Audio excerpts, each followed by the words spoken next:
sana. Tulipofika katika yale mapori, tulikuta watu wamejenga katikati ya yale mapori. Unakuta nyumba ipo hapo, ana shamba lake la bangi. Amejenga nyumba pale, ana shamba lake la bangi. Lakini uharibifu wa ukataji miti na ufugaji unaofanyika ndani ya hizo hifadhi ni jambo ambalo linatakiwa tuweze kulifanyia kazi, na uongozi wa mkuu wa mkoa uendelee kulifanyia kazi ili kuhakikisha kwamba uhalifu huu unaofanywa katikati ya mapori haya unaharibu mazingira yetu, lakini pia unazalisha dawa za kulevya ambazo zinaharibu pia afya za Watanzania wetu. Na sisi mamlaka ya kudhibiti na kupambana na dawa za kulevya hatutakubali uhalifu huu uendelee.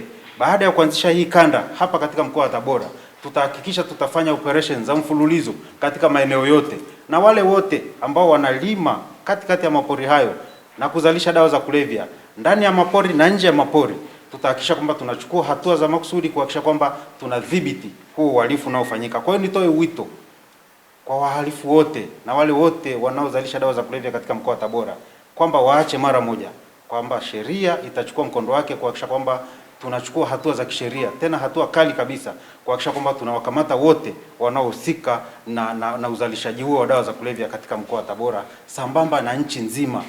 Haya mambo hatuwezi kuyaacha, na kama ulivyosema, wahalifu wote, ni nadra sana usikute mhalifu anavuta bangi, na aidha inawapelekea huko au lazima avute ili afanye kazi ya uhalifu. TFS, mimi ni kuelekeze, jitahidini sana, kwa sababu maeneo bahati nzuri ni hayo, ni Nyahua na Igombe. Wekeni hata temporary camp huko, tusikute nyumba wala kijumba cha mtu huko. Hayo ni mapori ya hifadhi. Kama mtu maana hakuna familia, unakuta mtu amejenga ka nyumba katikati ya pori, alafu amefyeka heka 20 amelima bangi.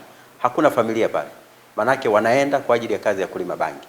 Kwa hatutegemei, kama mamlaka tunayo, askari tunao, tunakuta nyumba zipo porini, na tupo kila siku katika doria zetu. Kama hatujitoshelezi, basi tuimarishe doria. Ulikuwa na mipango, ulikuwa unatueleza juzi kwenye kamati ya usalama, ni kweli, lakini imarisheni doria. Wekeni zile ranger post kila maeneo hayo ambayo tayari yanaonekana ni sugu. Kwa TFS hamuhitaji kukaa ofisini hapa. Kawekeni nyinyi makamanda, ni askari, mmeenda mafunzo ya kutosha.